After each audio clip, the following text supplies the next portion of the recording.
पुंडलिकवरदारी विठ्ठल श्री ज्ञानदेव तुकाराम. पंढरीनाथ भगवान की जय.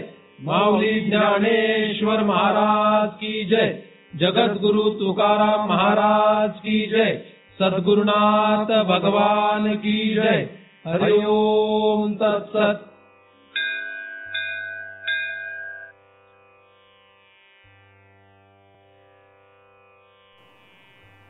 ध्यानमूलं गुरुमूर्ती, पूजामूलं गुरुपदम, मंत्रमूलं गुरुर्वाक्यम, मुक्तिमूलं गुरुकृपा. ब्रह्मेवाहम अहम ब्रह्म न चाहम ब्रह्मणा पृथक. नाहम देहो न मे देहा केवलहम सनातन. दृश्य विवेक या ग्रंथाचा आपण अभ्यास करतो आहोत.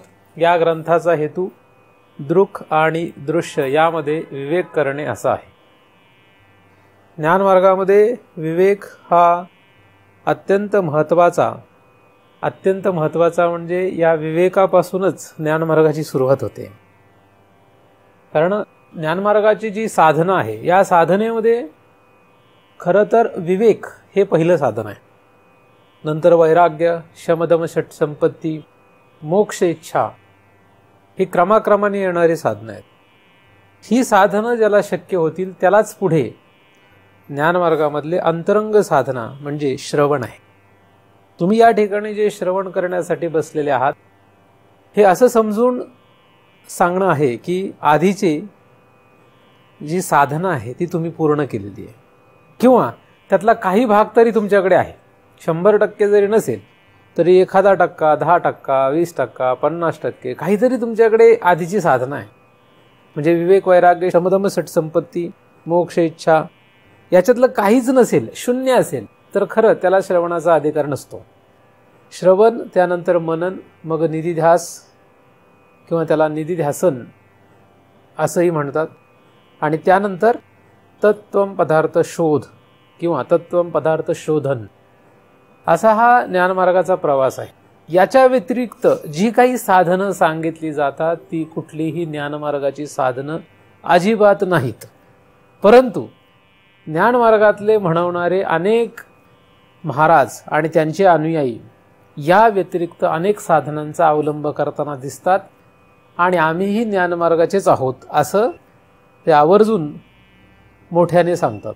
परंतु खरं पाहिलं तर या व्यतिरिक्त कोणीही साधना कुठल्याही प्रकारची करत असला तरी ती ज्ञानमार्गाची साधना होत नाही.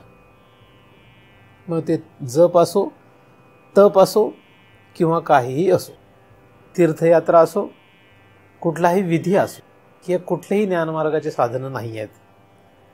ज्ञानमार्गासाठी ती पोषक आहेत असं एखादा म्हणेल तर तसं दुर्दैवाने म्हणावं लागतंय. खरं तसं अजिबातच नाही आहे. ज्ञानमार्गामध्ये या साधनांचा काही साक्षात उपयोग होतच नाही. त्यामुळे कोणी जर म्हणेल की मी ही बाकीची साधनं केल्यामुळे ज्ञानमार्गात आलो तर ते फक्त ऐकण्यापुरतं आणि त्याने सांगण्यापुरतं बरं आहे. खरं त्याचा काही उपयोग नाही आहे. साधनं करावीच लागतात जर काहीतरी साध्य करायचं असेल तर. व्यवहारामध्ये सुद्धा काहीतरी साध्य करायचं तरी कुठल्या तरी साधनांचा उपयोग करायला पाहिजे. परमार्थात सुद्धा काहीतरी साध्य करायचं तर काहीतरी साधनं अवलंबली पाहिजे. कुठल्या तरी साधनाशिवाय काहीतरी साधता येत नाही. आपण ज्या अर्थी परमार्थ करायला लागलो त्या अर्थी आपल्याला काय साध्य करायचं हे कळलं पाहिजे. पहिल्यांदा खरं तर त्याचा विचार पाहिजे. आंधळेपणाने परमार्थ करू नये. परमार्थ करताना आपल्याला काय करायचं हे कळलं पाहिजे. बरेच वेळा माणसं व्यवहार करताना बराच विचार करतात की हे असं करू का नको करू, हे कशासाठी करायचं आहे याचा बराच विचार करतात, म्हणजे विवेक करतात. परंतु परमार्थात मात्र करत नाहीत. परमार्थात ते आंधळेपणाने काहीतरी करत राहतात. आईबापाने सांगितलं मारुतीच्या पुतळ्यासमोर डोकं ठेव की हा ठेवतो. का माहीत नाही. तीर्थयात्रेला चला हा जात का माहीत नाही. तीर्थात आंघोळ कर, देवाला उदबत्ती लाव, अशा असंख्य प्रकाराने जे काही सांगितलं जातं तो करत राहतो. बरं वाटतं त्याला ते केल्याने. जसे बाकीचे व्यवहार केल्यानंतर बरं वाटतं तसं हे व्यवहार केल्यानंतरही बरं वाटतं. बाकीच्या व्यवहारांपेक्षा हा वेगळा व्यवहार आहे परंतु बरं वाटतं त्याच्यामध्ये. परंतु त्याच्या मागे हे का करायचं याचा काही अभ्यास, याचा काही विचार साधारणपणे माणसांमध्ये नसतो. खरं तर परमार्थामध्ये आल्यानंतर हा सुद्धा विचार करणं गरजेचं आहे. हे का करायचं, आपण कशासाठी करायचं? जेव्हा एखादी गोष्ट आपण का करायची हे नीट कळून घेतो, स्वतःशी ते आपल्याला पटतं, स्वतःच्या मनाशी पटतं, बुद्धीशी पटतं, स्वतःचा जीव त्याला मान्यता देतो, तेव्हा ती साधना नीट होऊ शकते. नाहीतर कसं तरी करत असतो. आपलं जे काही परमार्थ करणं हे कसं तरी परमार्थ करणं नसावं. एकदा का करायचं ठरलं, ते जर दृढ पक्क असेल तर मग काही अडचणी हो आपल्याला काही वाटत नाही. या मार्गात आपल्याला पुढे जाताना कुठल्याही अडचणी आल्या, कितीही त्रास झाला तरी तो त्रासच वाटत नाही. का? कारण की आधी हा दृढ निश्चय आहे की आपल्याला काय करायचं आहे. या अभ्यासामध्ये जी प्रमुख भूमिका आहे ही मी आधी स्पष्ट करत असतो की या ग्रंथाचा उपयोग आपल्याला कशासाठी आहे. या ग्रंथाचा उपयोग दृक दृश्य विवेक या ग्रंथाचा उपयोग कशासाठी आहे, काय कारण, काय याच्यातून होणार आहे, या ग्रंथातून आपल्याला काय मिळणार आहे. जन्म मरणाचा फेरा चुकवणे. जन्म मरणाचा फेरा चुकवणे म्हणजे मुमुक्षु माणसासाठीच आहे.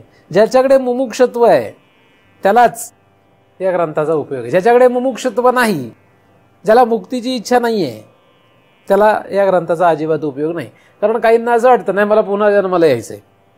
परमार्थ करणाऱ्यांना सुद्धा काहींना वाटतं आम्ही पुन्हा जन्म घेऊ. त्यांच्यासाठी हा ग्रंथ नाही आहे. ते या मार्गातले नाहीतच मुळे. किंवा ज्यांना जन्म मरणाच्या फेऱ्याची काही भीतीच नाही त्यांच्यासाठी सुद्धा हा ग्रंथ नाही. कारण जन्म मरणाचा फेरा ही एक त्रासदायक आणि भीतीदायक अशी एक प्रक्रिया आहे. हे पहिल्यांदा एखाद्या जीवाला लक्षात आल्याशिवाय खरं तर या ग्रंथाचा उपयोग नाही. ज्या दिवशी तुम्हाला तुमच्या आतमध्ये असलेल्या जीवाला ही भीती वाटेल तेव्हाच या ग्रंथाचा अभ्यास खरं तर उपयोगाला येईल. साधन जीव. आपण कुठल्या साधनाचा विचार करतो आहोत? जीव या साधनाचा आपण विचार करत आहोत. मागील चिंतनामध्ये आपण जीव या साधनाने चिती म्हणजे भगवंत चैतन्य प्राप्त करता येतं की नाही याचा विचार करत होतो. 5व्या क्रमांकाच्या श्लोकाचा आपण अभ्यास करतो आहोत. नोदेती नास्तमेतेषा न वृद्धिम याती न क्षयम स्वयं विभात्यथान्यानी भासयेत साधनम विना. असा हा 5व्या क्रमांकाचा श्लोक आहे. याच्यातील उत्तरार्धामध्ये शेवटच्या शब्दांचा आपण विचार करतो आहोत. साधनम विना म्हणजे कुठल्याही साधनांशिवाय चिती स्वयं प्रकाशित आहे एवढीच माहिती आहे, बाकी काही नाही. कुठल्याही साधनांशिवाय ती स्वयं प्रकाशित आहे म्हणजे तिला दुसरं कोणीही प्रकाशन केलेलं नाही. प्रकाशन कोणीतरी करावं लागतं. जसं या घरामध्ये जे काही पदार्थ आहेत या पदार्थांना या ट्यूबलाईटने प्रकाशन केलेलं आहे. प्रकाशन करणारा पदार्थ प्रकाशमान असावा लागतो. प्रकाशमान पदार्थ हा एकतर स्वयंप्रकाशित असतो किंवा परप्रकाशित असतो. ट्यूबलाईट हा परप्रकाशित पदार्थ आहे. त्याला स्वतःचा प्रकाश नाही आहे. त्याच्यामध्ये असलेला जो करंट आहे त्याच्यामुळे तो प्रकाशित झालेला आहे. सूर्य सुद्धा खरं तर स्वयंप्रकाशित नाही आहे. परंतु साधारण माणसांना असं वाटतं की सूर्य हा स्वयंप्रकाशित आहे. चंद्र तर स्वयंप्रकाशित नाहीच नाही. हे तर साधारण माणसाला सुद्धा माहीत आहे की चंद्र हा खरा प्रकाशमान असलेला ग्रह नाही. तो सूर्याच्या प्रकाशाने प्रकाशित झालेला आहे. हे तरी माहिती आहे की नाही? असंच आहे ना. म्हणजे काही पदार्थ प्रकाश देतात खरे पण ते स्वयंप्रकाशित नसतात, परप्रकाशित असतात. ते परप्रकाशित असून दुसऱ्याला प्रकाश देतात. ट्यूबलाईट, चंद्र ही व्यवहारातली उदाहरणं आहेत. चितीचं तसं नाही. चिती ही स्वयंप्रकाशित आहे आणि तिला कोणीही प्रकाशन करत नाही. स्वयं विभात्य थान्यानी भासयेत साधनम विना. कुठल्याही साधनांशिवाय ती प्रकाशित आहे. कुठल्याही साधनाने तिला प्रकाशन करता येणार नाही. असं म्हटल्यानंतर ज्या ज्या साधनांचा आपण उपयोग करतो ती साधनं तपासून बघितली पाहिजेत. आता मुळात जर त्यांनी असं सांगितलंय की कुठल्याही साधनांनी प्रकाशन करता येत नाही म्हटल्यानंतर साधनांचा अवलंबच करू नये. पण असं केलं तर मूर्खपणाचं होईल. एखादा म्हणेल नाही मला दृढ श्रद्धा आहे या श्रुतीमध्ये लिहिलेल्या शब्दांची किंवा आद्य शंकराचार्यांनी लिहिलेल्या या शब्दांवर मला पूर्ण विश्वास आहे, असं एखादा म्हणेल, असं म्हणू शकतो. आणि मग कुठलंही साधन मी आता करत नाही. त्याने स्वतःला तपासून बघितलं पाहिजे. आद्य शंकराचार्य जर म्हणले इथून उडी मार तर मारेल काय? नाही मारलं. आता इथून उडी मारा असंच आद्य शंकराचार्य सांगत नाहीत, पण त्यांनी बरंच काय काय सांगितलंय, मग ते कुठे फॉलो करतो? नाही का? त्यांनी बरंच काय काय सांगितलेलं आहे, मग ते सगळंच फॉलो करतो का? हे जर फॉलो करत असेल तर साधनं विना असं त्यांनी म्हटलं आणि ते मी ऐकलं, कुठलंही साधनं मी अवलंबायचंच नाही असं ठरवलं, हे जे करतो, मग बाकीचे त्यांनी सांगितलेलं सगळं फॉलो करतो का? ते जर फॉलो करत असेल, ते जर सगळं पाळत असेल तर मग हे पाळायला काय हरकत नाही, मग श्रद्धा खरी, नाही का? पण तसं नाहीये. म्हणजेच आपल्याला या साधनं विना या शब्दाचा क्रमाने अभ्यास करत गेलं पाहिजे आणि खरंच कुठल्या साधनांचा अवलंब आता करायचाच नाही, कुठली साधनं आता सोडूनच द्यायची आहेत असं स्वतःसाठी ठरवलं पाहिजे, दुसऱ्यांसाठी नाही. बऱ्याच वेळा आपण दुसऱ्यांसाठी ठरवतो, आपल्यासाठी ठरवायचे. परमार्थ हा स्वतःसाठी असतो, व्यवहार हा दुसऱ्यांसाठी असतो. व्यवहार हा सर्वांसाठी आहे आणि परमार्थ हा स्वतःसाठी आहे. परमार्थ हा दुसऱ्यासाठी करायचा नाही, दुसऱ्याला करायला लावायचं नाही. करायला लावायचं नाही म्हणजे तुम्ही लावला तरी तो करेलच याची शाश्वती नाही. सांगू शकता, करेलच का याची गॅरंटी नसते. व्यवहार उभयता केला जातो. म्हणजे तुम्ही जर एखाद्याला म्हटले चला आता आपण जिलेबी खाऊ तर दोघं खातील, पण एखाद्याला तुम्ही जर म्हणले चला आता आपण ध्यानधारणा करू, आता जपाला बसू आपण, किंवा एखाद्या गुहेत जाऊन तपश्चर्या करू, तर तो येईलच का नाही सांगता येत नाही, नाही का? एखाद्याला जर म्हटलं चला आता आपण पाणीपुरी खाऊ तर मग खूप लोक येतील. पण एखाद्याला म्हटलं गुहेत जाऊन तपाला बसू आपण, आता येतील का? नाही येणार. काय यावं? गरज नाही. पाणीपुरी खाणं हा व्यवहार आहे, तपाला बसणं हा परमार्थ आहे. तो कोणी करावा? आपल्यासोबत आला कोणी तर करावा, त्याने नाही आला तर काही करू नये. आपण आपल्यासाठीच करायला पाहिजे. कारण बऱ्याच वेळा लोकांना असं वाटतं मी आळंदीला जाणार होतो पण कोणीच नव्हतं माझ्यासोबत म्हणून गेलो नाही. ठरवलं तर पंढरपूरला जाणार यावेळेस, पण काय गेलो नाही. का नाही गेला? काय कोणच भेटलं नाही ना सोबत जायला. याला परमार्थ म्हणत नाही. म्हणजे तुला पंढरपूरला जाणं हा काय झाला? व्यवहार झाला. परमार्थ हा स्वतःचा आहे. मग साधनं कोणाची असतील? परमार्थ स्वतःचा जर असेल तर परमार्थासाठी वापरत असलेली साधनं कोणाची आहेत? आपली स्वतःची आहेत. मग आपण काय साधन वापरायचं हे दुसऱ्याने का ठरवावं? आपला निश्चय झाला की संपला विषय. दुसऱ्याने येऊन काही सांगू दे आपल्याला. आपलं एकदा ठरलेलं आहे की स्थूल पदार्थ, स्थूल साधनांचा उपयोग करायचा नाही. ठरलंय का नाही? स्थूल साधनांचा विचार करायचा नाही, त्याचा उपयोग नाही, असं आपण मुळात मागे बऱ्याच दिवसापासून विचार केलेला आहे. म्हटल्यानंतर एखादा जर तुम्हाला येऊन सांगेल की हे स्थूल साधन कर, तर तुम्ही करावं की नाही करावं? त्याने हट्टच केला तर त्याला म्हणायचं तुला चहा पाजतो, जेवण करून खायला घालतो, तू साधन मला शिकू नकोस काय? का मला काय साधन करायचंय मला माहित आहे. मी साधन करत नाही असं नाही. तू जे साधन करतो किंवा करते ते आणि मी जे साधन करतो ते निराळा असू शकेल. मी माझ्या अधिकाराप्रमाणे साधन करतो, तू तुझ्या अधिकाराप्रमाणे साधन कर, है की नाही? ही झाली समजूतदारीची भाषा. त्याच्या पलीकडले कुठली भाषा येत असेल तर ती पण तुम्ही योग्य गरजेनुसार वापरू शकता. कारण काही लोकांना समजूतदारपणाची भाषा कळत नाही, नाही का? त्यांना थोडंसं वेगळ्या प्रकारे सांगावं लागतं. पण साधन हे प्रत्येकाचं वैयक्तिक आहे.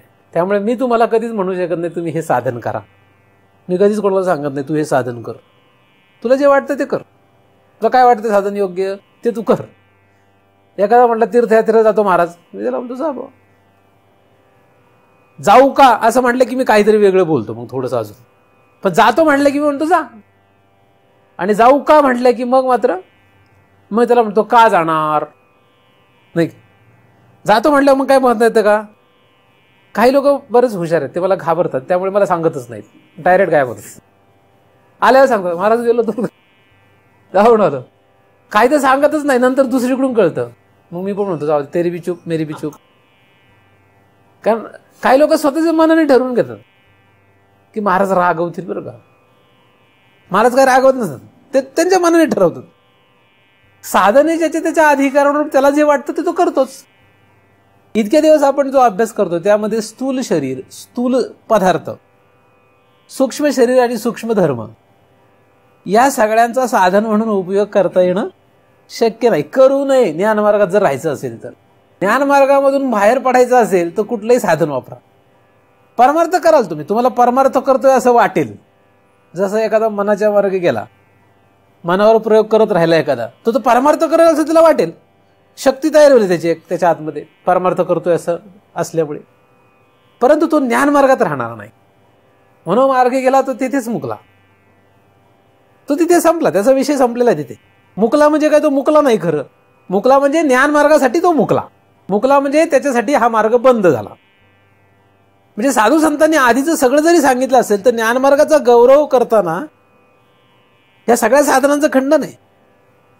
तुम्हाला जर ज्ञानमार्गात यायचं असेल तर पहिलं साधन कुठलं आहे कमीत कमी? आता आपण मागच्या चिंतनांच्या द्वारे विचार करतोय. सगळ्यात पहिली साधन कुठलं घ्यायचंय? जीव. कुठलं घ्यायचंय? जीव.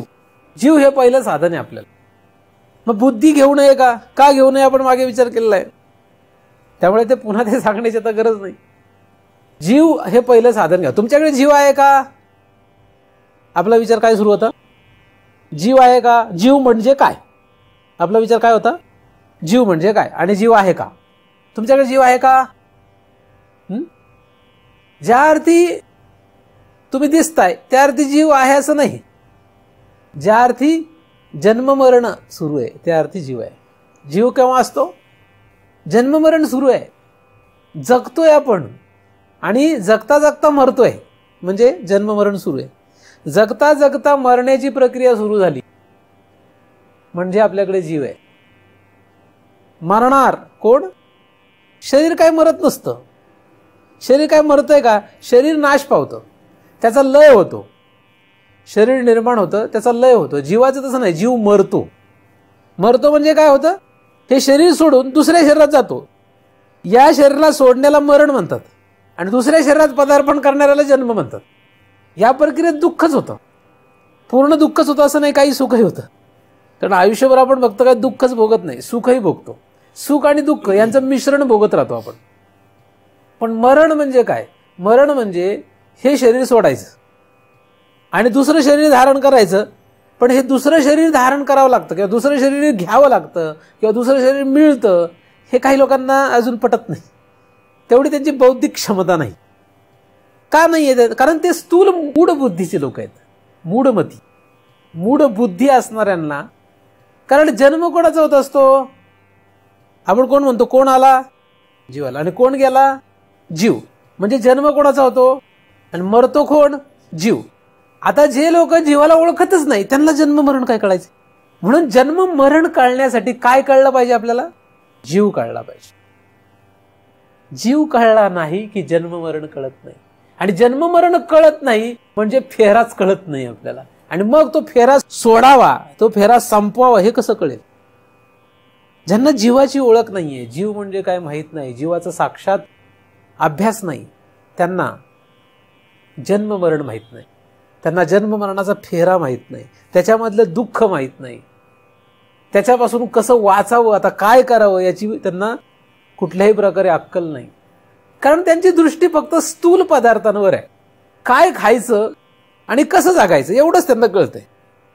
ते पण धड कळत नाहीये का जागा झाल्यापासून झोपेपर्यंत जे काही करतोय हे का करतो आणि कशासाठी करतो ह्याच्यातच आपला विचार सुरू आहे. आपलं जे आयुष्य चाललंय प्रत्येकाचं कशात चाललंय? स्थूल आणि सूक्ष्म एवढंच चाललंय. सूक्ष्म तर नाही, स्थूल आणि स्थूलच. जीव असं होतं का? जागा झाल्यापासून संध्याकाळपर्यंत किती वेळ आपण जीवाचा विचार करतो? आता मी जरा थांबा, जीवाचा विचार करतोय, असं होतं कधी? एक तर आपल्या मनात निर्माण होणारे सगळे उत्पात किंवा बाह्य जगतामध्ये चाललेला गोंधळ याच्यामध्येच आपण अडकून पडलो. म्हणून जीव माहित नाही. हे सोडा, यांचा विचार सोडा. काय होईल? काय होईल ते होईल. कशाचं? अख्ख्या जगाचं, शरीराचं. काय होईल ते होईल. जे होईल ते होईल. जे होईल ते होईल, त्याच्यात काही चिंता करायची नाही. याचा अर्थ जेवू नये काय? भूक लागली जेवायचं. भूक लागली तर जेवावं. त्याच्याबद्दल काही म्हणायचं नाही. पण रात्रंदिवस चिंता करतो अन्न कसं मिळवायचं, तर मग अडचण नाही. तो चिंतेत लागला त्याच्या म्हटल्यानंतर मग जीव लक्षात येणार नाही. जीवाचा विचार करायला पाहिजे. जीव म्हणजे काय, जीव म्हणजे काय आपण विचार केलाय का मागच्या वेळेस का नाही? हो, तो तर आपण बरेच वेळा करत असतो. तुम्ही जीव नाही असं तुम्ही म्हणाल तर मग तुम्ही लबाड नाही. आम्ही जीव नाही आहे बा, आम्ही स्त्री आहोत, आम्ही पुरुष आहोत, आम्ही ब्राह्मण क्षत्रिय वैश्य शूद्र आहोत, मग लबाड नाही तुम्ही, मग चांगले दिसता तुम्ही. जीव जो आहे हा जीव लबाडपणामुळेच असं म्हणतो, लबाडपणामुळेच त्याने हे सगळे रूप धारण केलेले आहेत. ही सगळं जे काही रूप आहेत त्याची ही त्याचा लबाडपणाच आहे. तर हा जो जीव आहे हा जीव आपल्या शरीरामध्ये आहे आणि या जीवाचं स्वरूप जे आहे ते काय आहे? जसं स्थूल शरीराचं रूप, सूक्ष्म शरीराचं रूप, स्थूल शरीराची सामग्री, सूक्ष्म शरीराची सामग्री. स्थूल शरीर कशाचं बनलंय? पंचीकृत पंचमहाभूताचं. सूक्ष्म शरीर अपंचीकृत पंचमहाभूताचं. जीव कशाचा बनलाय? जीवाला बनवायला काय वापरलंय? जीवाला बनवायला काय वापरलं असेल? काहीतरी असेल ना जीवाला. पण आपण जीव पाहिला नाही म्हणून आपल्याला माहित नाही. कल्पित अविद्या ही तिला सामग्री आहे. कल्पित अविद्या सामग्रीने जीव बनतो. कल्पित आहे ते.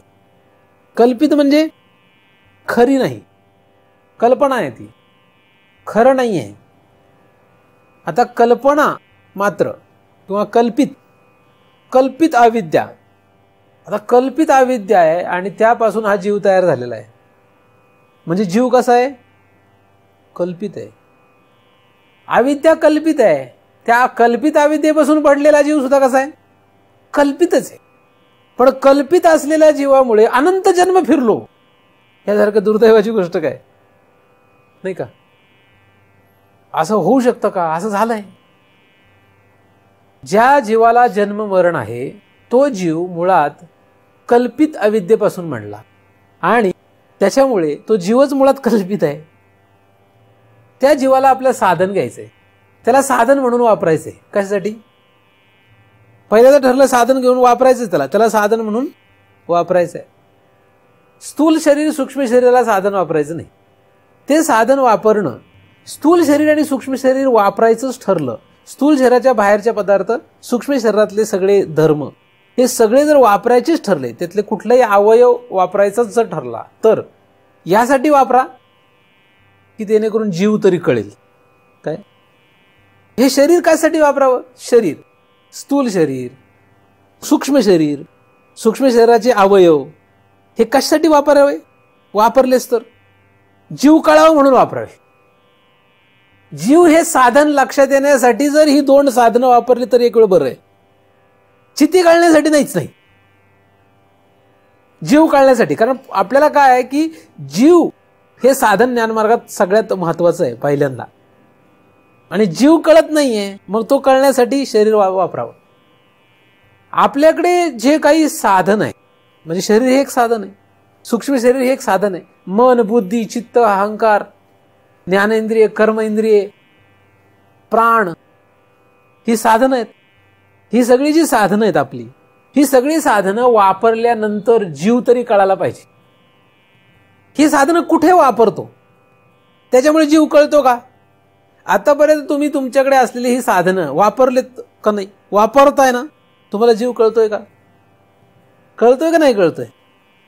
तुम्ही आता जिथे जिथे या शरीराचा उपयोग केलाय, स्थूल शरीर सूक्ष्म शरीराचा, या दोन शरीरांचा तुम्ही जिथे कुठे वापर केलाय त्याच्यामुळे तुम्हाला तुमचा जीव कळलेला आहे का?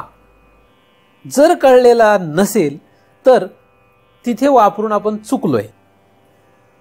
मग आता अशा ठिकाणी वापरून बघायला पाहिजे की ज्या ठिकाणी वापरल्यानंतर आपल्याला जीव कळेल. आपला काय होईल? जीव कळेल. उदाहरण सांगतो. जीव कळतो कधी? बऱ्याच वेळा मी सांगत असतो. आपण रस्त्याने चाललेलो आहे, पायामध्ये चप्पल नाही, अचानक ठेच लागली, तेव्हा काय होतं? जीव लक्षात येतो. तेव्हा जीव लक्षात येतो ठेच लागली अचानक. कारण नख जे आहे, नख जर म्हणजे फुटलं, तुटलं नख, तर नखाग्री वेदना होतात. म्हणजे नखापासून तर हृदयापर्यंत त्या वेदना जातात. आणि हृदयामध्ये कोण आहे?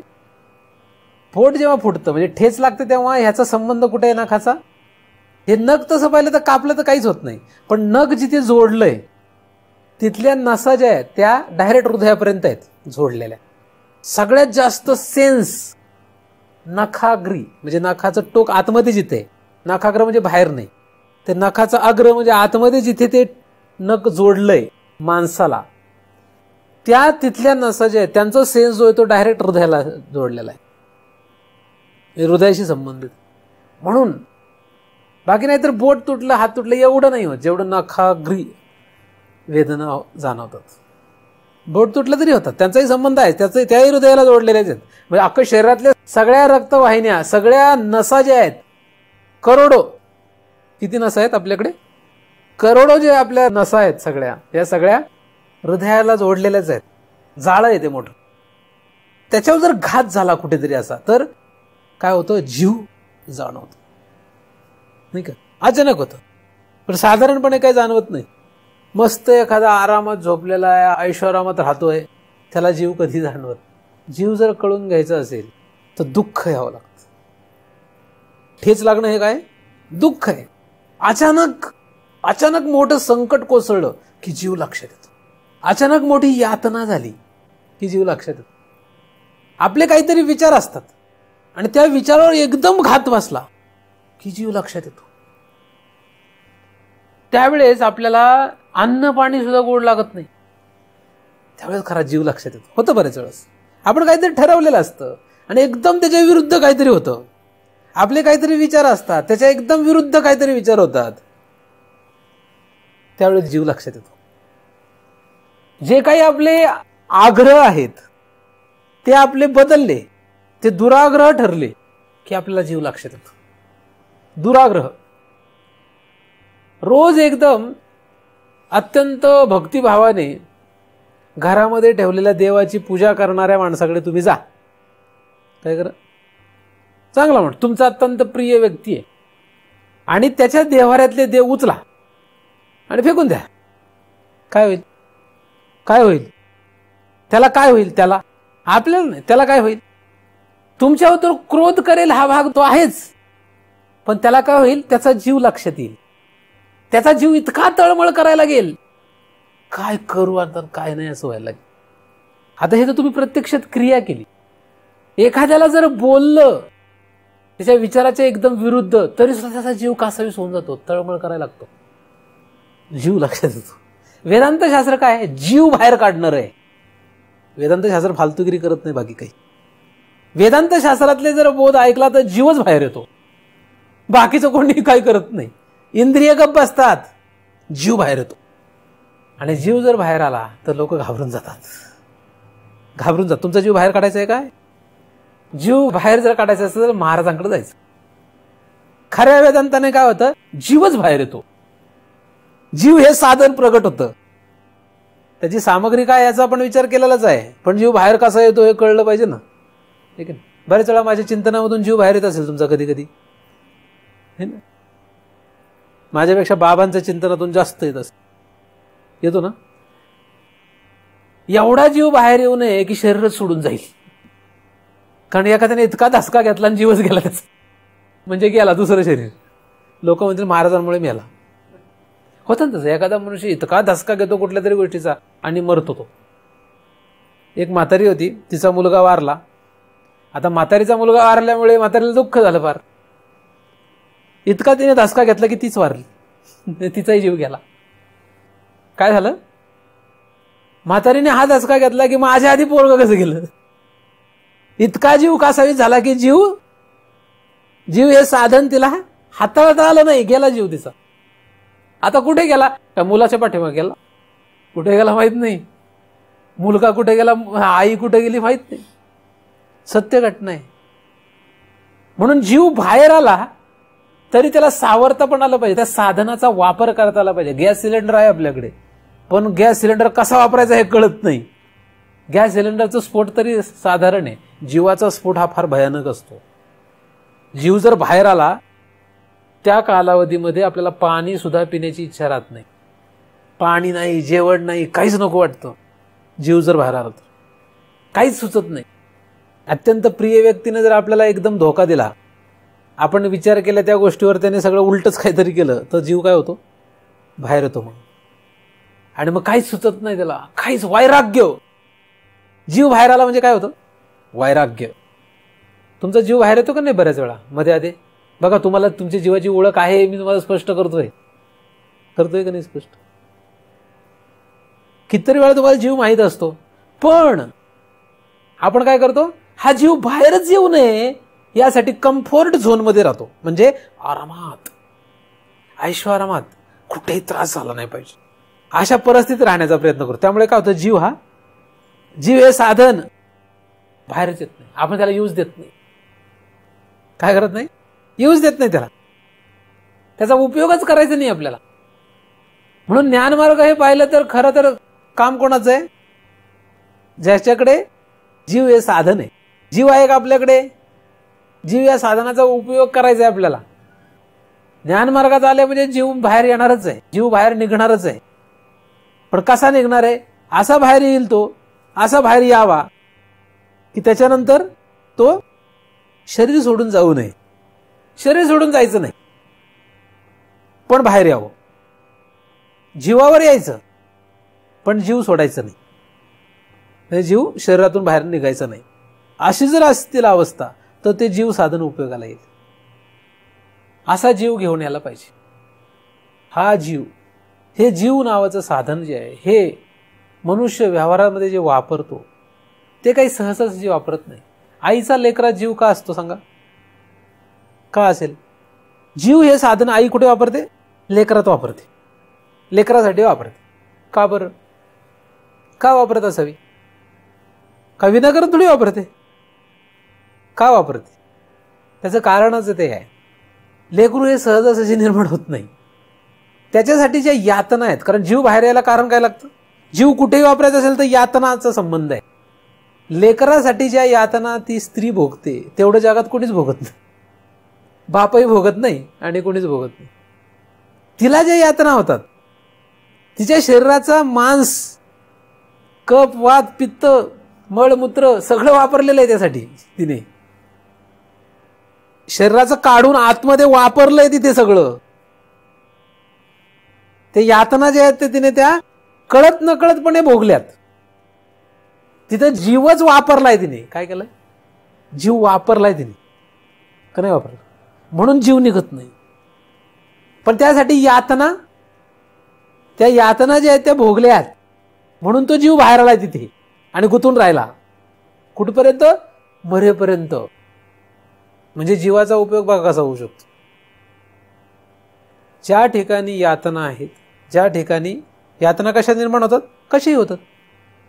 विचार बदलाने, आपला विचार त्यांचा विचार बदलला की तिथे यातना होतात आपल्याला. आपले विचार कोणीतरी एकदमच बदलूनच टाकले तर अशा रीतीने कुठल्या कारणाने यातना होतील हे सांगता येत नाही. मगाशी आपण त्याचा सगळ्याचा विचार केलेला आहे. तर अशा रीतीने जीव हा बाहेर येत असतो. पण जिथपर्यंत जीव हा असा बाहेर येत नाही तिथपर्यंत, कुठपर्यंत येत नाही? जिथपर्यंत तो सुखात, मजेत राहतो तिथपर्यंत येत नाही बाहेर. आपण जे जे काही विचार करतो, म्हणून ज्ञानमार्गातले जे साधू असतात खरे, ते काय करत असतात? ते आपल्या ह्या सगळ्या ह्याच्यावर आघात करून आपला जीव बाहेर काढतात. खोटं काही सांगत नाही. मी एकाला थोडंसं काहीतरी गोष्टी सांगितल्या. आता मला काय माहित नाही, मी काही महाराज म्हणून सांगितलं नाही. मी माझा अभ्यास करत असताना एक मनुष्य माझ्या रस्त्यात आला. रस्त्यात म्हणजे असं भेटला मला. मी त्याला दिलं सांगून काहीतरी. आता काय सांगितलं हे मला माहिती नाही. मला कळलं दुसऱ्या दिवशी की त्याला 103 ताप आला. 103 ताप. त्याच्यानंतर मी कुठेही दिसलो, मी जर या रोडने दिसलो तर तो त्या रोडने पळून जायचा. का त्याला लक्षात आलं की हा जीवच आपला घेईल. मला कल्पना नव्हती, पण त्याच्या जीवाला त्याला कुठे ठेवायचं होतं? सुखात. सुखरूप करायची इच्छा नाही. ज्याला जीव सुखात ठेवा वाटतो त्याने वेदांताकडे येऊ नये. ज्याला जीव सुखरूप करायचा आहे त्याने वेदांताकडे यावं. 9 महिने आणि जीव बाहेर येताना म्हणजे मूल बाहेर येताना ज्या यातना भोगतात त्याच्यामुळे पुढे त्या मुलाचं सुख मिळतं त्या आईला, नाही का? हा तर साधा व्यवहार आहे. त्याचप्रमाणे जर जीवाला सुखरूप व्हायचं असेल तर त्याला सुरुवातीला काय करावं लागेल? यातना भोगाव्याच लागते. म्हणून तुमचे सगळे दुराग्रह म्हणजे चुकीचे आग्रह, हे खंडित करायला महाराजांनी सुरुवात केली की जीव बाहेर येणार आहेच. आपण निर्लज्ज होऊ नये. निर्लज्ज झाला तर जीव सुखी असतो, कारण निर्लज्जम सदा सुखी. महाराजांचं काम आहे सांगायचं देव खंगळू नका म्हणून. आपल्याला खंगळायचे, त्यांना कुठं बघायला येतं रोज आपल्या घरी? महाराज ते म्हणतात देव खंगळू नका म्हणून. महाराज म्हणतात दगडापुढे डोकं ठेवू नका म्हणून. ते कुठे बघायला येतं? तू रोज आपल्यासोबत कुठल्या दगडापुढे डोकं ठेवलंय ते येतात का बघायला? ज्ञानदेवाने लिहून ठेवलं, निर्जीव दगडाची काय करायची सेवा, तो तुझं निर्दैव देईल काय. ते बघायला येतात का आपल्याला की दगडापुढे डोकं ठेवलं का नाही याने? आपण पाळतोय का? पाळत नाही. म्हणजे आपण निर्लज्ज आहे. काय आपण सुखी काय? सुखी काय आपण? निर्लज्ज, ऐकत नाही त्यांचं आपण. आणि आपण कुठल्या मार्गातले आहोत? ज्ञानदेवांच्या. त्यांचं ऐकत नाही. तर एकतर निर्लज्जपणा दाखवून सुखी राहा, नाहीतर काहीतरी लाज बाळगा आणि सुखरूप व्हा. साधू संत सांगतील ते करा. दुःख होणार आहे का नाही होणार आहे? यातना होणार आहे त्याच्या, पण यातना होते ते का होणार आहे? जीव बाहेर येणार आहे म्हणून. जीव जसा बाहेर येतो तसे यातना होत असतात. बीजातून जेव्हा झाड बाहेर येतं तेव्हा बीज फुटतं, म्हणजे त्रास होत असतो तो, तेव्हा झाड तयार होतं. बीज फुटल्याशिवाय झाड होईल का? फुटतं ते, त्याला फुटावंच लागतं. तसं जीव जर बाहेर आला तर फुटणारच आहे सगळं आपलं, नाही का? तरच त्याचा मग पुढे झाड होईल, मग त्याचा उपयोग होईल आपलं. तर हा जीव, या जीवावर आपल्याला यायचंय. जीव लक्षात घेतला पाहिजे. जीव हे साधन वापरायचंय आपल्याला. जीव हे साधन जर वापरायचं असेल तर महाराजांकडे जावं आणि महाराजांना म्हणावं जीव काढून द्या आमचा, जीव घालू नका. फक्त काय म्हणावं? जीव घालू नका पण जीव काढून द्या. कसं वापरायचं ते तुम्ही सांगा, कसं वापरायचं त्याला, पण जीव काढून द्या. जीव काढून घेण्याची तयारी पाहिजे, है की नाही? जीव काढून घेण्याची तयारी पाहिजे. तुमचा जीव काढून पाहिजे का? कारण वापरायचं त्याला ना. ज्याला वापरायचं त्याला काढलं पाहिजे. तो लपून ठेवला तर काय उपयोग आहे? त्याला लपून ठेवला तर उपयोग काय? ज्याला वापरायचे साधन ते वापरायचे का नाही? मग त्याला लपून ठेवून उपयोग काय? जमेल का लपून ठेवलं तर? जीव लपून ठेवून उपयोग नाही, त्याला बाहेर काढलंच पाहिजे. मग बाहेर तुम्ही स्वतः काढा, नाही तर कोणाकडून तरी काढून घ्या. आता आपण एवढं सहज करू का ते? आपल्याला मनातलं बाहेर काढता येत नाही. जीव तर आतमध्ये पर आपल्या मनातलं सुद्धा बाहेर काढता येत नाही. म्हणजे मनाच्या कोपऱ्यात लपवलेलं. असं म्हणतात की डॉक्टर पुढे काही लपू नये आणि महाराजांपुढे काही लपू नये. महाराजांपुढे काहीच लपू नये, महाराजांना सगळं सांगून टाकावं. ह्याचं काय कारण काय असेल? डॉक्टरला सगळं सांगावं का? कारण डॉक्टर योग्य उपचार करू शकतो. तसं महाराजांनाही सगळं सांगावं का? कारण महाराज योग्य उपचार करू शकतात. मग हे की नाही? महाराज हे एक प्रकारचे वैद्यच आहे. भवपीडा घालवणारे वैद्य म्हणजे महाराज असतात. महाराजांवर श्रद्धा असेल त्यांना सांगावं, नसेल तर ज्ञानदेव महाराजांवर श्रद्धा आहे ना, मग ज्ञानदेव महाराजांना सांगावं, हे की नाही? पण ज्ञानदेव महाराज ऐकणार नाहीत, कारण आपण त्यांचं ऐकत नाही. आपण जर त्यांचं ऐकलं तर ते आपलं नक्की ऐकतील. प्रयोग करून बघा. तुम्ही त्यांचं ऐका, ते तुमचं ऐकतील. ते येणार नाहीत पण ऐकतील. पण तुम्ही त्यांचं ऐकलं पाहिजे. त्यांचं काय काय ऐकावं? जे अभंग, ज्या अभंगात तुम्हाला जे कळलं ते ऐका. तुम्हाला कळलं की मनोमार्गे जायचं नाही तर मनाच्या नादी लागायचं नाही. तुम्हाला कळलं की निर्जीव दगडाची सेवा करायची नाही, कळलं, तुम्ही ऐकलं ना, त्यांचा अभंग आहे, बस आता इथून पुढे करायची नाही, संपलं. जगातले लोक काय म्हणतील? त्यांचा विषय का? हा आपला विषय. मी आधी सांगितलं, हा परमार्थ कोणाचा विषय असतो? स्वतःचा, दुसऱ्याचा नाही. परमार्थ स्वतःसाठी करायचा, व्यवहार सगळ्यांसाठी करायचा. व्यवहारासाठी परमार्थात काय करायचं हे आपला प्रश्न आहे. आपण ठरवायचं काय करायचं. परमार्थ ही स्वतंत्र जागा आहे. परमार्थात जर स्वतंत्रता नसेल तर मग काही खरं नाही. लोक तर व्यवहारातल्या स्वतंत्रतेसाठी धडपडतात.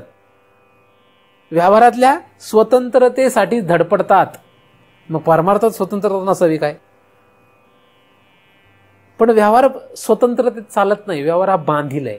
एकमेकाच्या संबंधाने व्यवहार चालतो. सगळेजण म्हणले आम्ही कोणाला बांधील नाही तर व्यवहारच मोडला. ठीक आहे.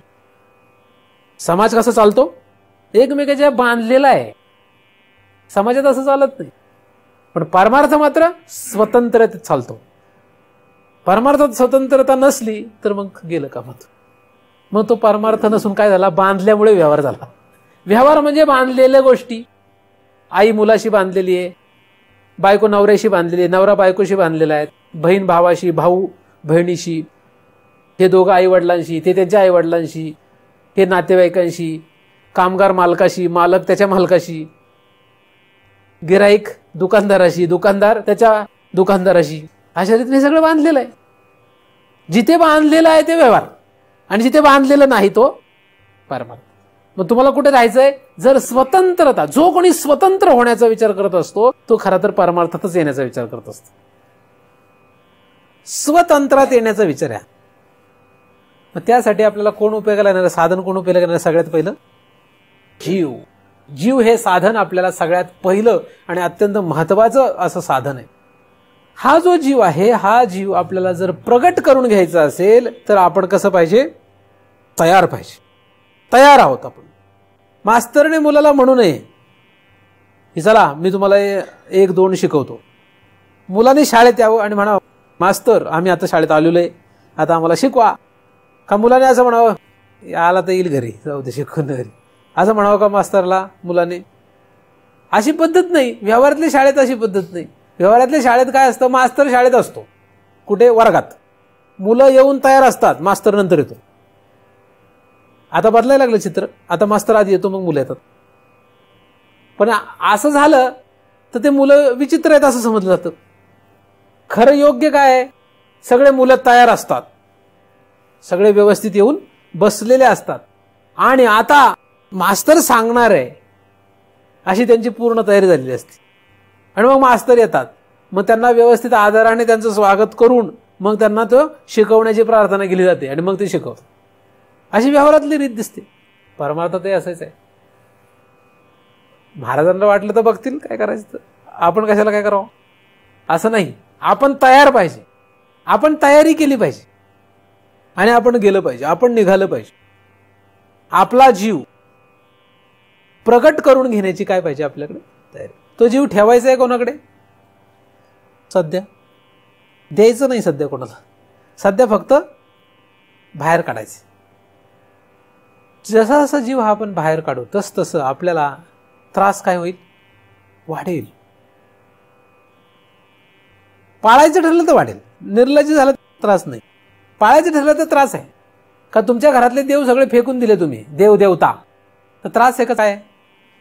आता बऱ्याच लोकांकडे असले तर त्यांना त्रास होईल का नाही सुरू लगेच? आता बृहदारण्यक उपनिषदामध्ये असं लिहिलेलं आहे, देवदेवता जे असतात ह्या देवदेवतांना मनुष्य पशु म्हणून उपयोगाला येतो.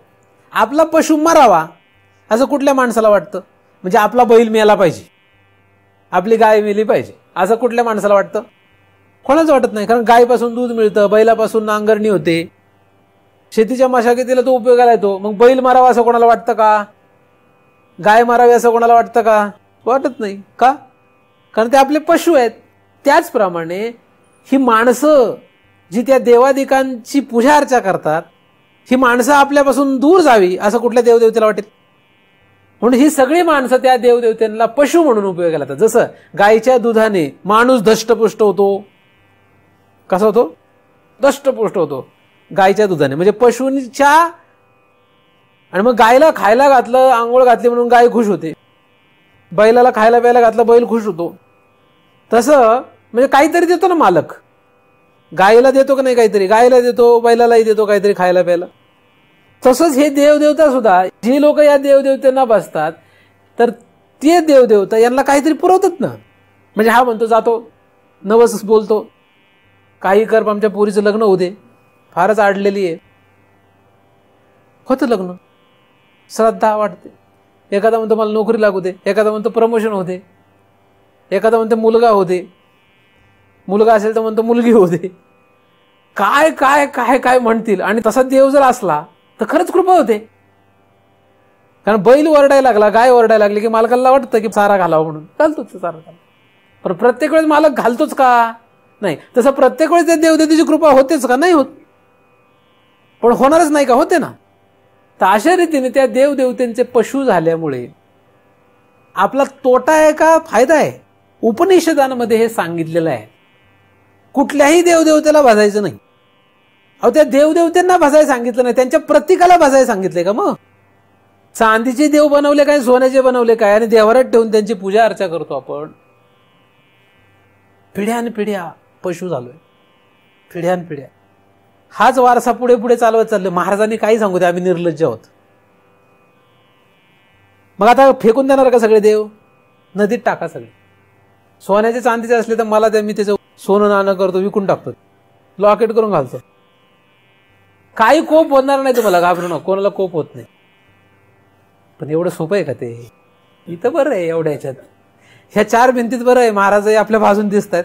इथून बाहेर जाऊन घरात म्हणा, मग कळेल तुमचा जीव मग कसा बाहेर येईल कळेल. जीवच घेतील तुमचा. मग हे उदाहरण सांगितलं मी एक.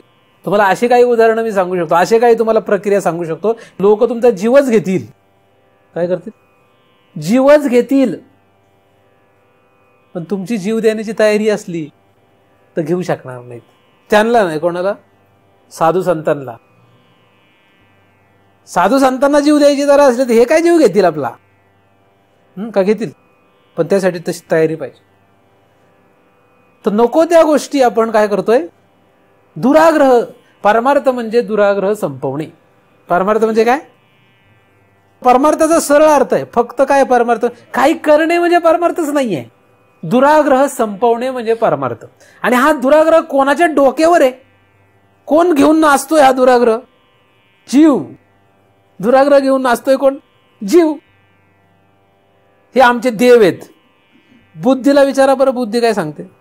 घरात ठेवलेले देव रांगेने तुम्ही देवाऱ्यात जे देव मांडलेत, हे देव तुम्ही बुद्धीला विचारा, बुद्धी काय सांगते बघा. ठीक नाही म्हणते, ते म्हणते मला काय माहिती, तू करतो म्हणून करतोय. हे कोण सांगतं? जीव. जीवाने डोक्यावर घेतलेत हे दुराग्रह.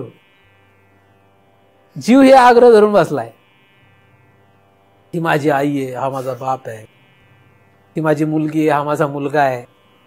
हे सगळे जीवाने घेतलंय. ते कोण काढू शकेल? मी नाही काढू शकणार. मी सांगतोय फक्त तुम्हाला. मी तुमचं काढू शकेल का नाही मला माहित नाही. अहो, तुमच्या मनातलं मला काढता आहे ना, जीवातलं कसं काढावं? तुमच्या मनातलंही मी काढू शकत नाहीये. मी काय असं फार मोठा कोणी महाराज वगैरे नाहीये. का? कारण मला तुमच्या मनातलं सुद्धा अजून काढता येईल. मी माझा याचा खूप विचार करत असतो, बऱ्याच वेळा विचार करतो. अरे, मी ज्यांच्या मनातलं अजून काढू शकत नाही बाहेर, काय काय आतमध्ये, त्यांचा जीव कसा काढेन मी बाहेर? काढू शकत नाही. पण ते माझ्यावर नाही, ते तुमच्यावर आहे. तुमच्यावर आहे ते, माझ्यावर अवलंबून आहे का? नाही. हृदयात हात घालणं एवढं सोपं नसतं. हृदयातला जीव बाहेर काढणं सोपं नाहीये. तो जीव काय एवढा सरळ सोपा नाहीये. पण ज्ञान मार्गामध्ये आल्यानंतर, ज्ञानशास्त्र वाचल्यानंतर नक्कीच जीव वर येईल. जीव वर आला पाहिजे. कसा? दूध तापवल्यानंतर कसं येतं? आपोमत वर येतं. तसं ज्ञानाग्नीने, बोधाने जर हात तापायला लागला जीव, तर आपोमतच वर येतो. आपोमत येतो वर. तो ज्ञानाग्नी जसा तापतो तसा वर यायला लागतो. पण गॅस जर एकदम मिनिममला ठेवलेला असला तर दूध उतू जात, जीव बाहेर येत. कारण ज्ञानाग्नी कसा आहे, पण कसा आहे? तापलं का नाही दूध कधी? मिनिममला ठेवला तर उतू जात, आपला जीव उतू जाणार. ज्ञानाग्नी चालू आहे का नाही? अग्नी चालू आहे, पण उतू जाऊ द्यायचं नाही.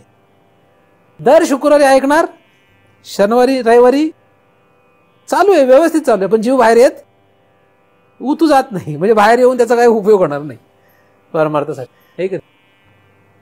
दूध आटून जाईल, वर यायचं नाही. मिनिममला ठेवल्यावर काय होतं? दूध आटून जाईल, खावा तयार होईल त्याचा पार, पण दूध जाणार. तसा जीव खलास होईल, पण वर येणार. आणि त्याचा उपयोग साधन म्हणून करता येणार. करणारच नाही आपण एवढे लबाड आहोत. जीव कसा असतो?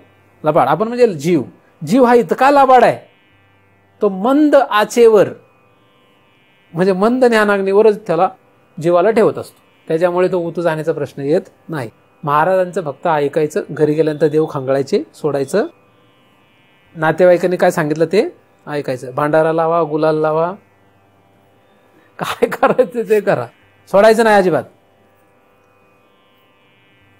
म्हणून जीव बाहेर येत, म्हणून त्याला यातना होत नाही आणि म्हणून तो सुखरूप होण्याचा प्रश्न नाही. तो निर्लज्जम सदा सुखी या अवस्थेतच राहणार आहे. तुम्हाला काय करायचं हा तुमचा प्रश्न आहे. काय वापरायचंय, काय वापरायचं हा कोणाचा प्रश्न आहे? आपला प्रश्न का दुसऱ्याचा प्रश्न आहे? हा जीव बाहेर आला पाहिजे. आपल्यामुळे एखाद्याचा जीव बाहेर येत असेल तर येऊ द्या, तो येणार नाही, घाबरू नका, तो आपोआप पळून जातो. तुम्ही जर एखाद्याला म्हटलं अजिबात देव खंगळू नको इथून पुढे, तो पुढे तुमच्या दारातच येणार नाही. तुम्हाला काय वाटलं तुझा जीव बाहेर येईल त्याचा? तो येणारच नाही परत. मी जर तुमचा जीव बाहेर काढायचा प्रयत्न केला, तुम्ही माझ्याकडे परत येणारच नाहीत. मग तो येईल का? येईल का नाही? येणारच नाही. बाबा तर असले शब्द वापरायचे, असे प्रयोग करायचे, कितीतरी पळूनच गेले, आलेच नाहीत परत. काही टिकले ते कसे टिकले? कसे टिकले? कसे टिकलेत? निर्लज्जम सदा सुखी. 20-20 वर्ष, 25-25 वर्ष बाबांचे शिष्य आहेत, पण कसले कॅटेगरी आहे? मंद आचेवर दूध. मरतील, बाबांचं शिष्य म्हणून मरतील, बस एवढंच. पण मुक्त होणार? मुक्त नाही. मुक्त होण्यासाठी थोडी आम्ही बाबांचे शिष्य झालोय. बाबांचे शिष्य असेल तर मुक्त व्हा. जगत काय म्हणते त्याचं काय करायचं आपल्याला? अरे कापून टाकलं आपल्याला तरी चालेल. एखादा म्हणलं हे सगळे विचित्र आहेत, वेगळे आहेत, मारून टाकू द्या आपल्याला, कैद करू द्या आपल्याला, त्याने काय होतंय? याचा विचार करायचा कोणी काही करत नाही. आणि काही केलं तरी तयारी आपली त्याची, कारण सत्यासाठी मरण पत्करलं चालेल. सत्य जे आहे त्यासाठी मरण पत्करलं तरी चालेल. आणि असत्य गोष्टीसाठी, असत्यामध्ये कितीही सुखाने जगत असला तरी उपयोग नाही. असत्यामध्ये सुखाने जगण्याला काही अर्थ नाही. सत्यामध्ये मरण आलं तरी चालेल. कोणाला पटतंय का नाही पटतंय हा विषय इथे अजिबातच नाही. जिथपर्यंत पटत नाही तिथपर्यंत अभ्यास करत राहा. पण हे लक्षात ठेवा की मरेपर्यंत जीव बाहेरच आला नाही असं होऊ देऊ नका. जीव हे साधन बाहेर काढा. कुठलं साधन काढा? जसं लोकांना सांगावं लागतं, काढा जरा 100 काढा, म्हणजे दान द्यायला सांगावं लागतं का नाही? एक दुसरा एखादा साधन, काय दे की जरा महाराजांना पैसे, असं सांगतो ना दुसरा, म्हणजे काढ जरा पैसे, धन, असं सांगावं लागतं. धन काढ थोडं, मी गंमत म्हणून सांगतो, काढू नका, म्हणजे गुप्त गोष्ट आहे ती. तसं सांगावं लागतं, जीव काढ जरा, जरा दे थोडा काढून, लेकरा भाडात, संपत्तीत काढून ठेवलायस ना, थोडा महाराजांना दे. महाराजांना म्हणण्यापेक्षा ज्ञानेश्वरीत, शास्त्रामध्ये इकडे जास्त ठेवलाय ना, तर थोडा तरी दे इकडे. असा प्रयोग जर करू लागलो आपण तर पुढे तो जीव हळूहळू तो पूर्णता बाहेर येईल. शास्त्रामध्ये, सद्गुरूमध्ये, त्यांच्या वचनावर, त्यांनी सांगितलेल्या वचनांचं पालन करण्यामध्ये जीव पाहिजे, है की नाही? असं जर आपण करू लागलो तर सुरुवातीला वचनांवर, मग पालन करण्यामध्ये, मग त्यातली दृढता. एकदम करा असं मी सांगतच नाहीये काही. हे सगळं तुम्ही एकदम करावं असं सांगत नाही, पण दूध आटून खावा होईपर्यंत नको. मरेपर्यंत करतच राहिला पण काहीच झालं नाही, नुसतं केल्यासारखं वाटलं. घरच्यांनी शिव्या तर दिल्या आणि काही इकडे मिळालं नाही. म्हणजे घरच्यांनी आपल्याला छीथू केली, नातेवाईकांनी छीथू केली आणि परमार्थातही काही मिळालं नाही का? काय उपयोग आहे? आता आलेत ना इकडे तर उद्यापासून येऊ नका, नाहीतर आले तर मुक्त व्हा. दोन्हीपैकी एक टार्गेट ठेवा. एक तर पुढच्या वेळेस यायचं नाही, आले तर निश्चय करून यायचं की आपण या जन्मातच मुक्त होणार आहे. काही लोक मला म्हणतात आता काही खरं नाही महाराज, आता बघू पुढच्या जन्म 840 परार्ध वेळानंतर मिळेल मनुष्याचा, कुठल्या पुढच्या जन्मात करतोस? त्यामुळे यायचं तर कसं यायचं? दृढ निश्चय. आता न फिरे माघारी, आता माघारी फिरायचं नाही. आणि फिरलं ते बिंदास फिरा, घाबरू नका, येऊ नका. मग या कुठं काय करायचं तिकडे जा, नाही का? बरोबर का नाही? दोन्हीपैकी एक काय करता येईल, काहीतरी एक करावं लागेल का नाही? अर्धवट नको, इकडे नाही तर तिकडे. नाही, दृढ निश्चयाने म्हणतोय मी, सगळ्यांचं नाही सांगत. वाढवायचंय तो आपल्याला, 100% करायचं आहे. तुम्ही येत नाही असं नाही, मी तुम्हाला जेव्हा या असं म्हणतोय दृढ निश्चयाने, तेव्हा तुम्ही येत नाही तसं नाही. 1% आहे तर निर्लज्जासारखं येऊ नका. कसे येऊ नका? निर्लज्जासारखं यायचं नाही. कसं यायचंय? जीव बाहेर काढून जीव सुखरूप करण्यासाठीच यायचंय. येतच आहात, पण त्याचं प्रमाण वाढवायचं. प्रयोग आहे ना, याचं प्रमाण वाढायचं. तर अशा रीतीने तुमचा जीव, ज्याला 100% जीव बाहेर काढण्याची तयारी, असं कोण कोण येते? 100% तयारी आमची जीव बाहेर काढायला, पूर्णतः. बोलणं आणि प्रत्यक्षात येणं यात फरक असतो. बोलणं वेगळं. एखादा लगेच म्हणतो, कारण वर्गामध्ये जर मास्तरने विचारलं, एखादा प्रश्न विचारला, तर हात वर करायला बरेच असतात, आहे की नाही? कोणाकोणाला लाडू खायचा आहे मास्तरने विचारलं, आता कोण कोण मुलं हात वर करतात? सगळेच वर करतात. चला मग मी आता एक प्रश्न विचारतो, मग सगळे हात खाली करतात. तसंच हे लाडू खायला सगळे तयार आहेत, पण प्रश्नाचं उत्तर द्यायला तयार नाही. प्रश्नाच्या उत्तरासाठी अभ्यास करावा लागतो, नाही की नाही? तसा जीव बाहेर काढण्यासाठी एक अभ्यास आहे.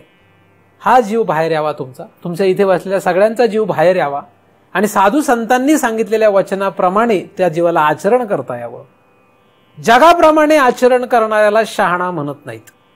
जगाप्रमाणे जे आचरण करतात ते जगासाठी उपयोगाचे आहेत, साधू संतांसाठी उपयोगाचे नाहीत. साधू संतांनी काय म्हटलं, साधू संतांचं खरं म्हणणं काय आहे, हे जगामध्ये जगणाऱ्या लोकांना कळणार नाही. आता परिस्थिती कशी आहे, जे जगामध्ये रममाण आहेत ते लोक साधू संत काय म्हणतात ते सांगतात. काय झालंय? साधू संतांचं म्हणणं जगामध्ये राहून सांगणं आणि साधू संतांसारखं होऊन सांगणं यात फरक. आजची परिस्थिती अशी आहे, साधू संतांविषयी जगामध्ये म्हणजे तुम्ही कुठले बघा, महाराज वगैरे मोठमोठे कार्यक्रम असतात ना, सप्ताह किंवा ह्याच्यामध्ये, तिथे मोठमोठे पुढारी बिढारी असले सगळे लोक बोलतात. आता ह्या लोकांना बोलवतात म्हणजे इथले महाराज कसले असतात तसलेच असतात, म्हणजे हे जगामध्ये जगणारे असतात. यांचं नुसतं थोतांड आहे, देखावा या. आणि मग ते सांगतात तुकोराम महाराजांनी असं सांगितलं, कृष्णाने असं सांगितलं, कर्म करा पण कर्मफळाची आशा ठेवू नका. महाराजही सांगतात आणि तिथे आलेले ते त्यांचे सहकारी सुद्धा सांगतात. त्याचा काही कर्म म्हणजे काय, कर्म कसं तयार झालं, कर्माचं फल म्हणजे काय, त्याचा त्याग करणं म्हणजे कसा त्याग करणे आहे, काही दाखवत नाही. नुसतं सरळ सरळ, त्याचा विचार नाही, तर माहिती नाही काही. तर अशा रीतीने जगामध्ये जगून साधू संतांचं म्हणणं कळणार नाही. जगासारखं राहून परमार्थामध्ये, जगामध्ये जगासारखं राहा पण परमार्थामध्ये परमार्थासारखंच राहावं लागतं. परमार्थामध्ये जगासारखं राहून जमत नाही. जगामध्ये जगासारखं राहा, जगामध्ये परमार्थासारखं राहा, चालतं. पण परमार्थामध्ये परमार्थासारखंच राहावं लागतं, जगासारखं राहून जमत नाही. आपण काय करतोय? परमार्थामध्ये जगासारखं राहण्याचा प्रयत्न करतोय. महाराजांकडे जायचं तर कसं जावं? जगाचा विचार न करता जावं. आळंदीला जावं तर कसं जावं? जगाचा विचार न करता जावं. जगाचा विचार करून आळंदीला जायचं नाही. कसं जायला पाहिजे? सरेंडर, पूर्णता. कोण काय म्हणेल, हा काय म्हणेल, तो काय म्हणेल, याचा विचार नाही. असं जेव्हा होतं तेव्हाच, आणि अशीच पुराणामध्ये उदाहरण आहेत. भगवंताला शरण गेलेले जे कोणी आहेत, स्त्री असो पुरुष असो, हे सगळे पूर्णतः जगाचा विचार न करता शरण गेलेत आणि म्हणून त्यांचा उद्धार झाला. मग ती गणिका असो किंवा एखादा अत्यंत सुशील साधक असो, अत्यंत शरणागतीने जगाचा विचार न करता भगवंताला शरण गेले म्हणूनच त्यांचा उद्धार झाला. नाहीतर त्यांचा उद्धार कधीही झाला नसता. आपल्याला सुद्धा तिथपर्यंत पोहोचायचंय. आपण तिथे लगेच नाही जाणार आहे, पण तिथपर्यंत जर पोहोचायचं असेल तर जगाचा विचार करायचा नाही. नाहीतर लोकांना बरेच वेळा काळजी असते, हा काय म्हणेल, तो काय म्हणेल, शेजारचा काय म्हणेल, पाजारचा काय म्हणेल. महाराज तुमच्या घरी आले तर माणसं लोक बरोबर वेळ काळ पाहून महाराजांना बोलावतात. म्हणजे त्यावेळेस कोणी आपल्याला काय म्हणेल अशी स्थिती नसली की मग बोलावतात. कोणी काहीतरी म्हणेल याची काळजी असेल की त्यावेळेस महाराजाला बोलतच नाही. म्हणजे बोलवा असं नाही सांगत आहे मी, पण कधी बोलवायचं महाराजांना? ज्यावेळेस काहीतरी जगातली लोक आपल्याला काही म्हटले नाही पाहिजे त्यावेळेस बरोबर बोलवायचं. चुकून जर तुमच्या घरामध्ये असा काहीतरी जगाच्यासाठी कार्यक्रम असेल आणि चुकून जर त्यात तिथे महाराज पोहोचले तर काय होतं माहितीये का? काय होतं? इतकं अस्वस्थ लोक होतात. मग मी पाहिलेले आहेत. चुकून जर मी त्या ठिकाणी गेलो, उदाहरणार्थ एखाद्याचा बर्थडे आहे, चुकून पोहोचलो तिथे, किंवा मी एखाद्याच्या घरी पोहोचलो आणि त्याला अचानक कोणाच्या तरी बर्थडेला जायचंय, इतकं अस्वस्थ होतात ते लोक. झालं का आता वाटोळ? आता महाराज आले. काळजी कोणाची आहे? जगाची काळजी लागते. आता काय होणार? काय म्हणतील आता लोक आपल्याला? आणि महाराज चुकून म्हटले हे बर्थडे कसला साजरा करताय तर अजूनच. म्हणून काही काही लोक मला सांगतात, महाराज ते आमचं लहान पोरग आहे ना, म्हणून तुम्ही काय म्हणू नका बरं का. मी तर हातरूनच जातो, अरे आता चिंता नाही काय तू, आणि मला सांगतोय तू असा उपदेश करू नका बरं का. फक्त व्यासपीठावर बसल्यावर काय बोलत नाही, खाली उतरले की ते शिकवायला लागतात आपल्याला. मी व्यासपीठावर बसलो काय आणि खाली बसलो काय सारखाच आहे. व्यासपीठावर बसल्यावर मला काही शिंग येत नाहीत की तुम्ही फक्त माझं व्यासपीठावरून ऐकावं. खाली असलो तरी मी तसाच आहे का वेगळं आहे? जगासाठी करू नका. परमार्थ कोणासाठी आहे? स्वतःसाठी. आणि व्यवहार कोणासाठी आहे? जगासाठी. व्यवहार जगासाठी करत राहा, परमार्थ मात्र स्वतःसाठी करत राहा. तुम्हाला पटलं ना ते करायचं नाही, मग ते करायचं नाही. त्यांना करायचं त्यांना करू, त्यांचा आपला प्रश्न नाही काही, त्यांचा आपला विषय अजिबात नाही. आपण नाही, आपला विषय नाही, आपण त्यांच्या सहभागी नाही. स्थूल रूपाने झाले तरी सूक्ष्म रूपाने नाही, सूक्ष्माने झाले तरी कारणाने नाही. पण आधी स्थूलाने सोडावं लागतं, कारण एकदम सूक्ष्माने आणि कारणाने सोडणे इतके आपण महान नाही. आधी स्थूल रूपाने सगळ्याचा त्याग करावा लागतो. एकदम कारण रूपाने त्याग करणं फार अवघड गोष्ट आहे, नाही का? तर अशा रीतीने आपल्याला काय करायचं आहे? जीव हे साधन वापरायचं. जीव हे तुमचं साधन. बाहेर येण्यासाठी मार्ग काय? यातना. यातना कशा तयार होतात? दुराग्रह काढल्याने यातना तयार होतात. एक काम करून बघा, तुम्ही रोज देवापुढे उदबत्ती ओवाळता का नाही? जवळजवळ सगळेच ओवाळत असतील. तुमचा देव कुठलाही असू द्या, ओवाळता ना. उद्यापासून बंद करा, अजिबात ओवाळायची नाही देव. काय होतंय बघा, 2-4 दिवस आतमध्ये कस तरी वाटायला गेलं, हे काय करतो, काहीतरी चुकतंय चुकतंय चुकतंय असं वाटायला गेलं. जीव काय होईल? तळमळ करायला गेलं. ह्याचा अर्थ ज्ञानेश्वरी वाचायचं बंद करायला सांगितले का? नाही, अजिबात ज्ञानेश्वरी वाचायचं बंद करायचं नाही. कारण ज्ञानेश्वरी वाचन हे तर आपलं साधन आहे, ते योग्य साधन आहे. उदबत्ती ओवाळणं हे काही योग्य साधन नाही. नाही ओवाळले तरी चालते. कोणाच्या फोटोला? बाबांच्या फोटोला सुद्धा ओवाळू नका. त्याच्या पुढे काय सांगू अजून? काय फोटो आहे तो. पण मूर्ख कुठकुठल्या देवदेवतेंच्या फोटोला ओवाळण्यापेक्षा श्रोत्रिय ब्रह्मनिष्ठांच्या फोटोला ओवाळलेलं फल देईल काहीतरी, म्हणून ओवाळा, नाही का? मूर्ख देवदेवतेंच्या चक्रामध्ये गतिमान असलेल्या देवदेवतेंच्या फोटो पुढे उदबत्ती ओवाळून काही भलं होणार नाही. श्रोत्रिय ब्रह्मनिष्ठ त्यांच्या फोटो पुढे ओवाळले तर वाईटातलं चांगलं आहे. ज्ञानदेवाच्या फोटो पुढे ओवाळणं वाईटातलं चांगलं आहे. नाही तर तो फोटोच आहे. ज्ञानदेवापुढे आपण उदबत्ती नाही ओवाळते, खरी कागद येतो त्याच्यावर चित्र काढलेलं आहे. लक्षात. यात्रेला पॅम्पलेट वाटतात, त्याच्यावर ज्ञानदेवाचा फोटो असतो. लाखो लोक येतात, लोक पॅम्पलेट घेतात, टाकून देतात. लोक त्या ज्ञानदेवाच्या फोटो पाय देऊन चालतात का नाही? काय होतं का त्यांना? काही तोंडाने माऊली माऊली म्हणतात, खाली पाय कशावरती टाकत असतात. ते पॅम्पलेटवर कोणाचा फोटो असतो? तोच फोटो जरा मोठा करून तुम्ही घरात लावलाय, त्याच्यापेक्षा काय केलं वेगळं? त्यामुळे ह्या नुसत्या थोतांड, ह्याला काही किंमत नाही. हे खरं नाहीये काही. ह्याच्यामुळे ह्याच्यात अडकून जाऊ नाही. ह्याच्यात अडकलोय आपण हे नकळतपणे लक्षात येत नाहीये. हे लक्षात येत नाही, पण हे लक्षात आलं स्वतःला तर स्वतः ह्याच्यातून बाहेर निघा आणि हा जीव घेऊन आपण चित्तीसाठी जायचं. आपल्याला चित्ती प्राप्त करायची आहे. आपला जीव तर भलतेच प्राप्तीसाठी अडकलाय. हा जो जीव असा बाहेर आला, असा वर आलेला जीवच आपल्याला कशाला उपयोगाला येईल? चित्तीच्या प्राप्तीसाठी उपयोगात आणायचा का नाही याचा विचार करता येईल. पण कुठल्या जीवाचा उपयोग आहे? लेकरात गुंतलेल्या जीवाचा इथे उपयोग नाही, संपत्तीत गुंतलेल्या जीवाचा इथे उपयोग नाही, त्या जीवाचा इथे उपयोग नाही जो वर आलेला नाही, जो खाली राहून कुठेही घुसटतो, कुठेही गुरफटून पडतो, त्या जीवाचा अजिबात इथे उपयोग नाही. त्यामुळे तुम्ही जरी म्हटले महाराज आमचा तुमच्या जीव आहे, तरी तो काही उपयोगाचा नाही. तो कुठला जीव आहे? निर्लज्ज जीव आहे. तो निर्लज्ज जीव आहे, त्याला काही किंमत नसते. महाराज त्याचा काही उपयोग करून घेत नाही. तर असा जीव नाही. तर आपल्याला कसा जीव पाहिजे? उत्तिष्ठ म्हणजे वर आलेला, असा जीव आपल्याला उपयोगाचा नाहीच आहे. तर सर्वांचा असा हा जीव जो तुमच्या हृदयामध्ये आहे तो बाहेर यावा. त्या हृदयात असलेल्या या जीवाचा आपल्याला चितीच्या प्राप्तीसाठी कसा उपयोग करता येईल याचा विचार पुढे करायचा आहे. तर म्हणून सर्वांनी येताना हा जीव थोडा थोडा थोडा थोडा का होईना बाहेर आणावा. 100% बाहेर जेव्हा येईल तेव्हा फारच फायदा आहे. तर अशा या जीवाचा सर्वांना अशा रीतीने उपयोग करण्यासाठी, त्याला बाहेर काढण्याचा प्रयत्न करता यावा, यासाठी सद्गुरुचरणी प्रार्थना करतो. त्यांच्या कृपेने निर्माण झालेले चिंतन त्यांच्याच चरणी अर्पण करून येथेच पूर्ण विराम. पुंडलिक वरदा हरी विठ्ठल. पुंडलिक वरदा हरी विठ्ठल. श्री ज्ञानदेव तुकाराम. पंढरीनाथ भगवान की जय. माऊली ज्ञानेश्वर महाराज की जय. जगद्गुरु तुकाराम महाराज की जय.